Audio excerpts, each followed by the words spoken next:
그럼 지금부터 미세먼지 대비 국가기후환경회의 간담회를 시작하도록 하겠습니다. 먼저 참석해 주신 분들을 당과 그리고 국가기후환경회의 순으로 소개해 드리도록 하겠습니다. 먼저 더불어민주당 이해찬 당대표님 오셨습니다. 네, 박수 보내주시기 바랍니다. 네, 조정식 정책위 의장 참석하셨습니다. 우리 당 미세먼지 특별위원회 위원장이신 송옥주 의원님 오셨습니다.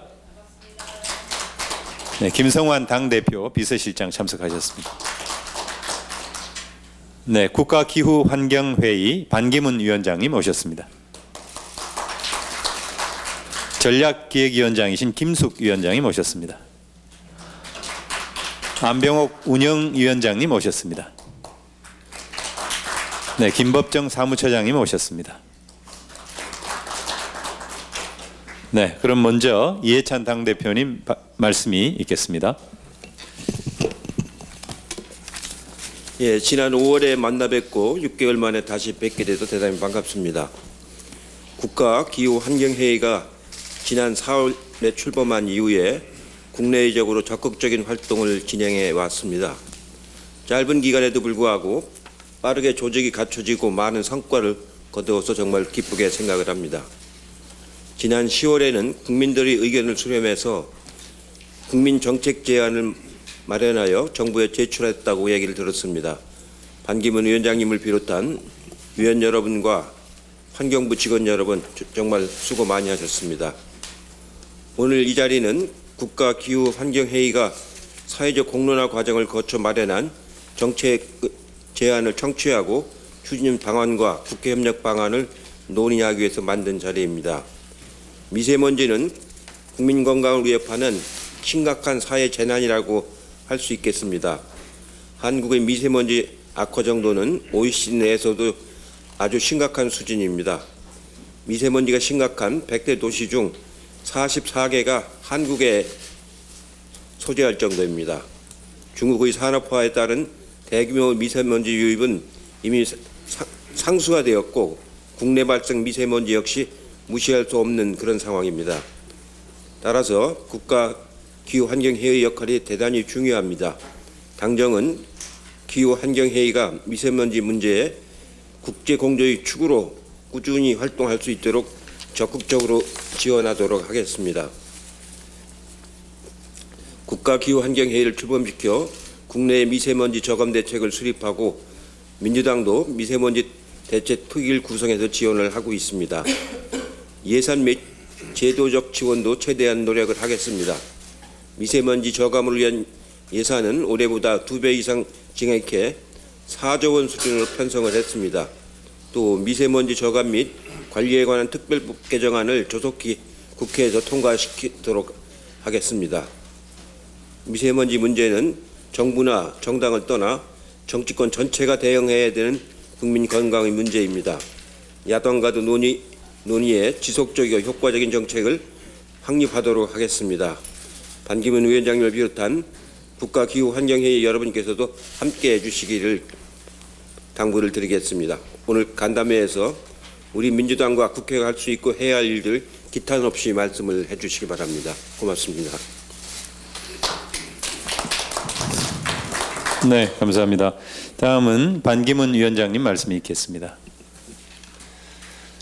존경하는 이해찬 대표님과 이 자리에 참석하신 국회의원님 여러분, 국정감사에 이어서 예산안 심의 등 국회 일정이 많이 바쁘신데도 불구하고 오늘 간담회 자리를 마련해 주신 데 대해서 깊이 감사의 말씀을 드립니다. 아까 말씀하신 대로 지난 5월 2일에 이 자리에 와서 대표님과 면담하면서 초당적인 협력을 요청드린 지 벌써 6개월이 지났습니다.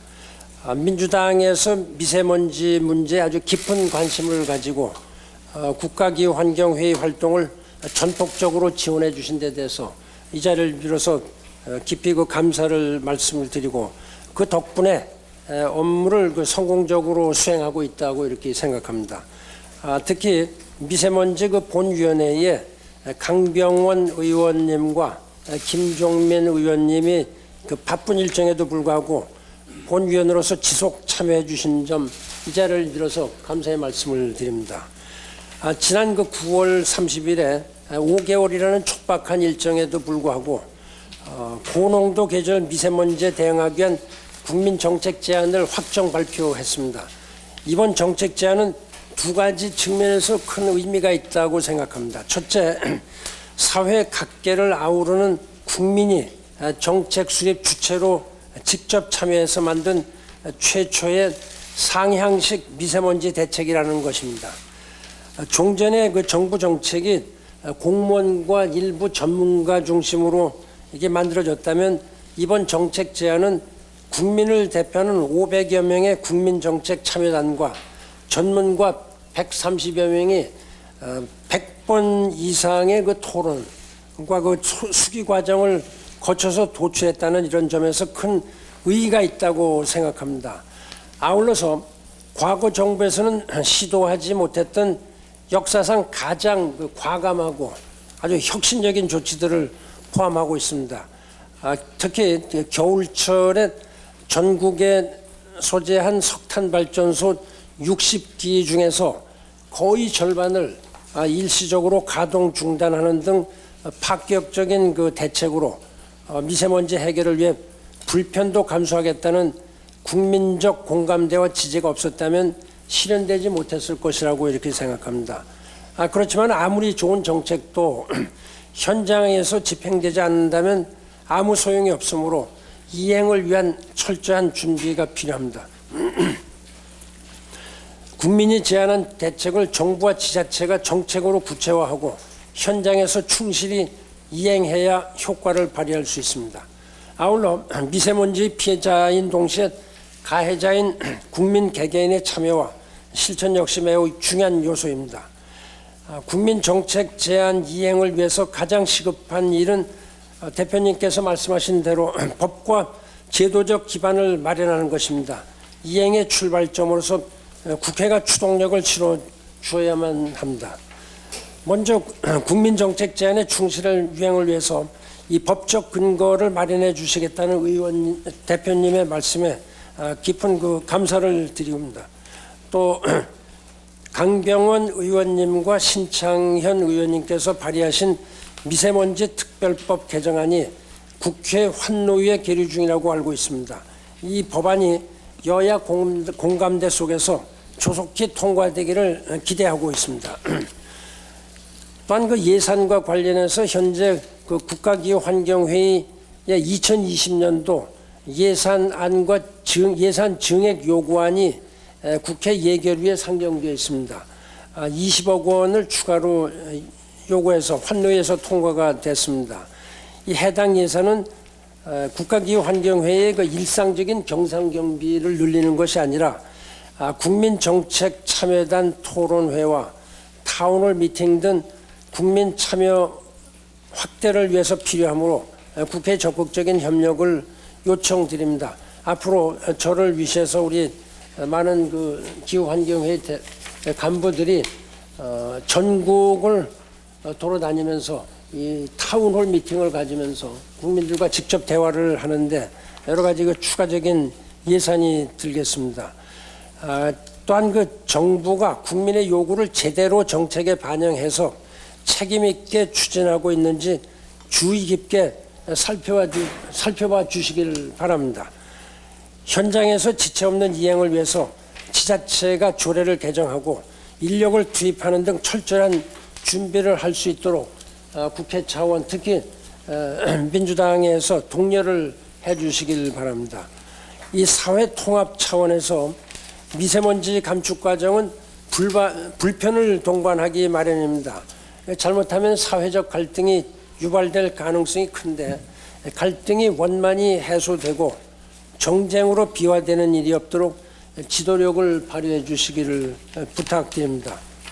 이번 제안은 고농도 계절 관리라는 단기 응급 처치에 초점을 두었지만은 근본적인 해결을 위해서는 미세먼지와 기후변화, 지속 발전을 아우르는 이러한 근본적인 노력이 필요합니다. 그리고 중장기적인 체질 개선이 필요하다 이렇게 생각합니다. 내년도에 추가적인 공론화 과정을 거쳐서 중장기 대책을 마련할 예정인데 우리가 그 성공적으로 임무를 수행할 수 있도록 당 대표님을 포함한 민주당 의원님 여러분들의 지속적인 지원을 당부드립니다. 마지막으로 한 가지 더 추가해서 말씀을 드릴 거는 사실 제가 유엔 사무총장을 10년을 하고 또 지난 3년 동안 여러 가지 이 단체 이런 데서 논의를 하다 보니까 한 가지 요즘 그 깨달은 게 있습니다. 그것은 다름이 아니라 우리가 기후 변화라든지 이런 미세먼지를 토의를 하는데 우리 기성세대끼리 전부 다 대화를 하고 있습니다. 사실은 우리가 이러한 노력을 하는 것은 후손들, 후세를 위해서 이렇게 하는 건데 이 후세들에 대한 어떤 그 교육이 부족하다 이런 걸 절실히 느낍니다. 그래서 지금 제 생각으로는 우리 그 초등학교 때부터 어린 학생들에게 이러한 교육을 정규적으로 시켜서 이 중학교, 고등학교, 대학교를 거쳐 나왔을 때쯤 되면 이 사람들이 우리 그 세대들이 아주 그 기후 변화라는 이런 문제에 대해서 깊은 인식을 가지고 스스로 일을 해 나갈 수 있는 이러한 그 기반이 필요하다 이렇게 해서 이 우리의 그 교과 과정을 좀 바꿔서 이 기후 환경 이런 문제에 대해서 초등학교 때부터 교육을 시키는 것이 낫겠다. 이런 거는 제가 지난 그 9월 23일 날 유엔 총회에 갔을 때에 그 그레타 툰베리라고 스웨덴의 16살 먹은 고등학생이 정상들을 모아놓고 상당히 강하게 그 호소를 하는 겁니다.